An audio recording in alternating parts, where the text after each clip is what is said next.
Hey, this is Carla from the Butcher Babies. This is George Corcoran, the Fisher from Cannibal Corpse. Hey, this is Rex from Kill Devil Hill. It's Wednesday 13. This is Daz from Double Driving. This is Motorist from War. You're listening to Rabid Noise on Rabid Radio. Turn it up. Hello there! Hey, Zach, how you going, bud? What's going on, man? Getting ready to, we're mixing Book of Shadows 2 right now, putting a dent in that, and then we'll be around the world in 26 days in about less than a week. That's pretty hectic, man. Try and squeeze all that in. Yeah, it's ready to go. It's better than me and you sitting around the house looking for a job. That's yeah, man. Oh, well, I mean, it's not a job if you love what you do, right? Yeah, without a doubt. That's what it's all about. That's it, man. Thanks for joining us again on Rabid Noise, man. I think last time I spoke to you, you were in Turkey last time. That was like last year or something. So you've been around the globe a fair bit. Yeah, without a doubt. I mean, because obviously you've been touring behind Catacombs. So, yeah, without a doubt. So, just doing touring. I mean, like on this record, we've been touring, and then when we would come back, we'd knock out some tracks, then tour some more, and come back, record some more. So usually when we'd always record the past, just like in one sitting, just knock the whole thing out. But, I mean, obviously there's no rule book about how it's supposed to be done. But, no, yeah, I mean, it's all coming out pretty cool, man. That's rad, man. Well, obviously you've been almost everywhere. Where's the craziest place that you've toured that you'd never thought you'd ever get a chance to play?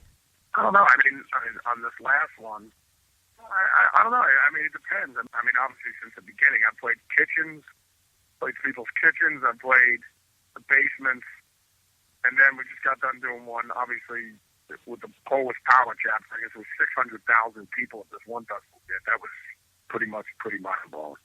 But, yeah, I don't know. I think if you ask any musician, I mean, as long as somebody shows up, you're good to go. Man, you would have seen some amazing stuff out there on the road. But obviously, there's a lot of downtime with traveling. What do you do these days to pass the time between shows? Well, I mean, if you really think about it, there is no downtime. I mean, it depends on how you look at it. I mean, I always tell kids, I go, you got to be all in. I mean, the whole thing is you want music to be your life, and that's what you want to do for a living. You don't want to have some crummy job you can stand and stuff like that. I said, so make the band your job.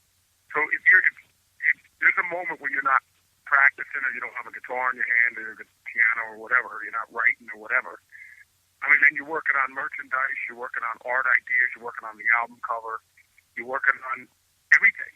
I mean, it's almost kind of like me and you own a pro franchise. Obviously, we're worried, always making the team better, trades, guys, contracts, the farm system. Then we're also, me and you own the stadium, so we want to make sure the stadium's fine. We want the way the field looks, down to the concessions, the restaurants that are in our stadium, down to the parking, down to make sure everything's fine, and then all the everything else that's involved with the franchise. So, I mean, it's not just about the game that Saturday or that Sunday. You know what I'm saying? Yep. So, I mean, there's a million things that are going on at one time. It's like the inside of a clock. There's a million mechanisms going on at one time. So there's really, it depends on how you look at it. I mean, first of all, I don't even like going on vacations anyway, because the whole time me and you were just sitting there, me and you were talking about black label shit we could be doing and this and that and yada, yada, yada. And then, so, I mean, I'm like going, what the fuck am I doing sitting around here? It's like a fucking waste. It's like a prison sentence. You know what I mean? I'd rather be working. Yeah, you sound like one of those guys that just, as you said, you just prefer to be working. Like your mind's always going. Where some dudes, they'll take that vacation and then that vacation will last for a lot longer than they'll just sort of get lazy, Yeah, I mean, it's with some guys. I don't know how they take how much time off. I don't care. I mean, look at Richard Branson. It doesn't matter how much money that guy's got. He every day he's got something going on. Every day. I met him once, actually, at a festival. And for a dude who's got islands and stuff everywhere, he was actually a really cool guy. Yeah, without a doubt, man. I mean, he does it right. Definitely, man. I mean, I mean, he has all that money, but all that does just affords him more opportunities. You know what I mean? And he does it. I mean, look at Robert Plant. I mean, he keeps working all the time. He never stops, and he doesn't care. I mean, it's not like he's money. I mean, he just loves touring and he loves making records because he loves it. That's what it should be, really. I mean, money's good, but it's not everything. So I think, you know, obviously. I mean, the Stones. I mean, let's be real. The Stones tour because they enjoy doing it. I mean, they're not doing it because it's like, yeah, we're going. You know, we need to go out again. We're all broke and we need to make some cash. Yeah, that's it. Yeah, they wouldn't be opening their wallets to moths. Yeah, the Stones charity fund. Let's keep Keith living for another 100 years. Yeah, actually, it wasn't called the 50-year anniversary tour. It was called the Stones charity tour. We're broke. Can you please help us out? Oh man, that's awesome. Well, with a lot of bands out there touring, you know, they do tend to get caught up in the whole lifestyle of it. You know, the booze and the drugs and stuff. And you're sober now, which is, you know, amazing, man. Do you get a lot of fans coming up to you and bands coming up for advice or telling you how you help them get sober as well? Yeah, I mean, you know, at one time I remember this one guy was asking back, man. He goes,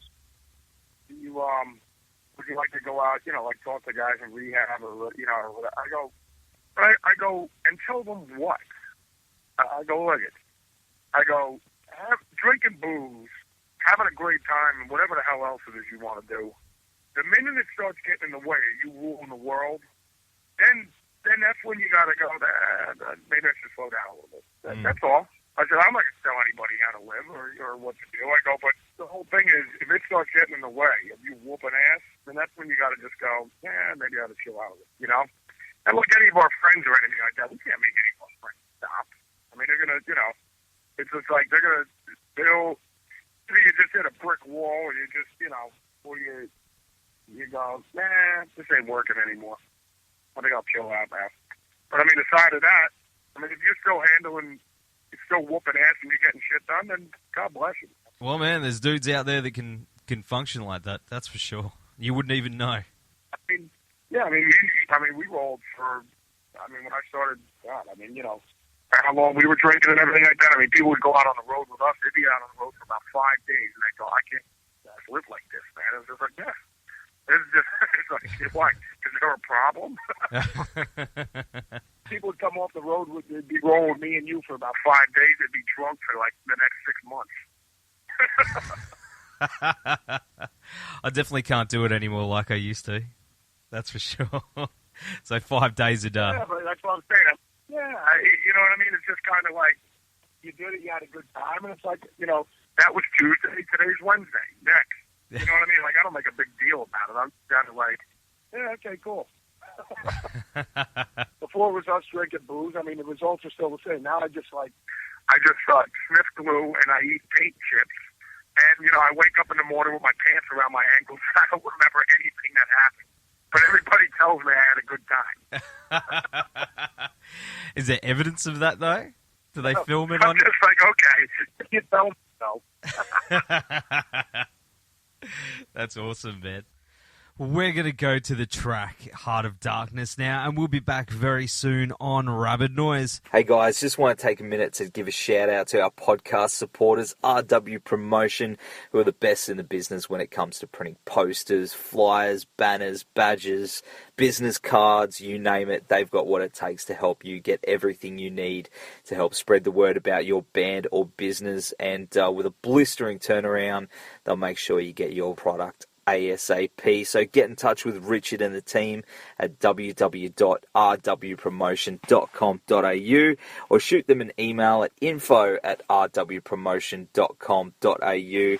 Also want to give a shout out to the guys at Blacklight Art and Design, who in my opinion are the Gold Coast best screen printers. So, you know, we've gotten many band shirts and even our own Rabid Noise shirts done through these guys, and they've also got one of the fastest turnarounds I've ever seen. So all quality prints at competitive prices. So whether it's band merchandise, sporting teams, promotional garments or workwear, they've got you covered. So hit them up at www.blacklightad.com.au or email them at info@blacklightad.com.au. So big thanks to those guys for helping us to bring you this podcast each and every week, and for, of course, supporting the metal scene. So now it's back to Rabid Noise. Well, for a lot of fans, Black Label is more than a band. It's a whole way of life, and there seems to be chapters reaching every little corner of the globe. Do you remember when it really hit home that it became something bigger than the actual band itself? Well, yeah, there's more of a mentality and everything like that. But I think the beautiful thing about it is just that, you can run into a bar and you see a guy with a shirt on or whatever, and it's just like you start talking to him. You go, oh, cool, you got a black leather. He's like, yeah, what's happening? Next thing you know, you start talking to him. And then you're like, yeah, this is Zakk. This is my buddy Frank. He was the best man at my wedding. I met him. He was wearing a Black Label T-shirt, and I met him in a bar. We just started talking, and the next thing you know, he's the best man at your wedding 6 years later. You know what I mean? So it's a matter of it bringing people together. You know what I mean? So, which I think is awesome, man. I mean, it's just, everybody, our just massive Black Label dysfunctional family gets together, and we're the house band. So it's definitely cool, man, for sure.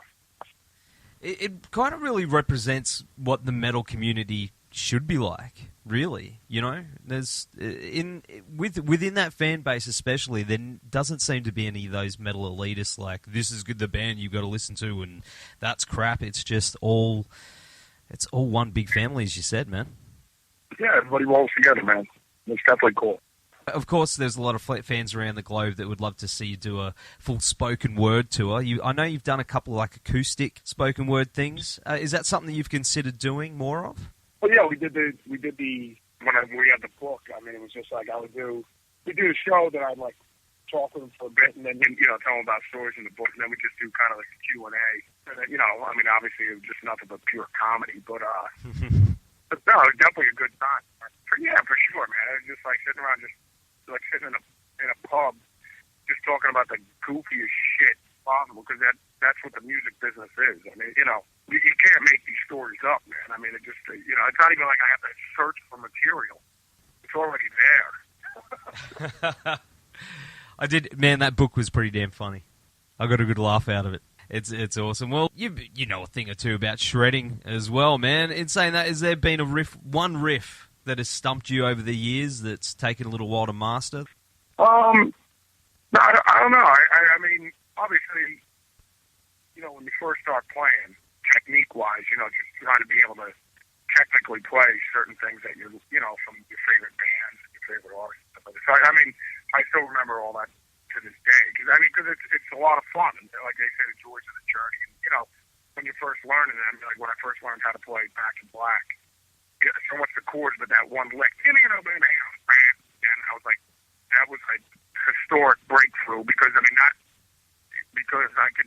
actually play it. You know what I mean? I could play the chords. I was able to do that, but to play that lick, it was just like, wow, okay, it really sounds, and then to play along with the record, it's just like the coolest thing on the planet. So, I still remember every one of those moments. You know what I mean? Because to me, they're breakthroughs. You know what I mean? So, almost like if me and you were, lifting weights all the time, and it's just like, when we finally were able to bench 225, and then, you get to 250, and then, it's like you remember that day when you were able to 3 plates aside, and you could do 315. It was like, oh my God, I can't believe it. Because at one point it seemed so astronomically far away. You know what I mean? And you just keep chipping away at the stone and keep getting closer and closer and closer. That's why I always tell kids, I go, it's not so much practicing, because it's like playing video games. I go, like, you're not practicing when you're playing video games. You're just having a good time until you get to that next, I got to get to the next level. Then I got to get to the next level. I got to get to the next level, and every time I get to this one level, I keep getting beat by this one guy or whatever, So until you finally break it, and you're like, oh, dude, it was, a massive celebration in that hand for all. So, it's the same thing, I think, with all musicians. I go, it's not so much passion, it's just your love of playing and be able to technically get better and better and better. So, I think, without a doubt, those are definitely some magical moments for sure. But yeah, I still have them all the time, because when you're playing, and then when you're writing, you know what I mean? Then it turns into the next phase is, you know, writing all the time. You know what I mean? When something comes out really good, you're like, oh man, that came out really great. There's nothing like when